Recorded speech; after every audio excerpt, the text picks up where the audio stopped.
This Stihl MSA 300 chainsaw has 3 power settings. Now right back here is where you'll see which power setting you're on. You push this button to turn the machine on, and you can see right now we're in eco mode. And then you can push this button, and that will take us up to the felling mode.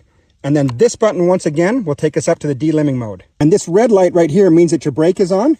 And you pull this back here to turn the brake off when you're ready to use it. The eco mode is designed to make your battery last the longest possible and is ideal for small work like trimming branches and doing small stuff like that. It has the lowest chain speed at 20 meters per second and the lowest power setting. The second setting is the general purpose setting, which is called the felling mode. This gives you higher torque and more power and a chain speed a little bit faster at 24 meters per second. And this is good for felling trees or anything that requires consistent high power and torque. And the third setting, which is called the delimbing mode, puts the chain speed up to 30 meters per second and gives you the highest amount of power. And so that's good for doing all the delimbing and trimming on the trees that you already felled, where you want a higher chain speed and higher power. Now I've got this tree right here, which I want to put on the mill, but I want to take this front section off that has this crotch in it right here, and I want to mill them separately so I can get different types of boards out of each one. And I should be using probably a bigger chainsaw, but I did want to try out how well this would do cutting through this big hardwood ash log. So I've got a full charge on their biggest AP 500 battery, and I'll try cut through this log and see how much it eats up. Now I'll start off in the eco mode, and then I'll go up to the felling mode and then the delimbing mode so we can hear the different speeds. And then to get all the way through it, I'll either choose setting 2 or setting 3,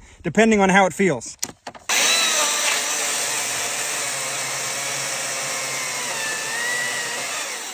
So that's eco mode. Now this is felling mode.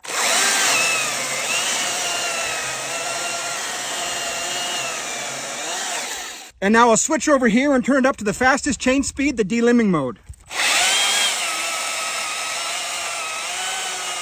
So setting number 2 and setting number 3 both did really well. Setting 1 was fine, but you could hear that it kind of bogged down a little bit. So I'll probably just turn it on to number 2 and then chew all the way through.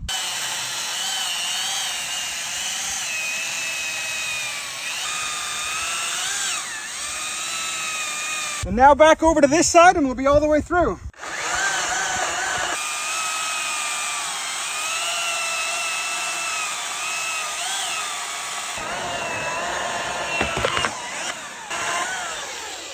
If you haven't tried out one of these battery-powered chainsaws yet and think that they might be underpowered, it's pretty remarkable what these things can cut through. And it was just one cut, but if I push the button right here, you can see the battery still has full bars.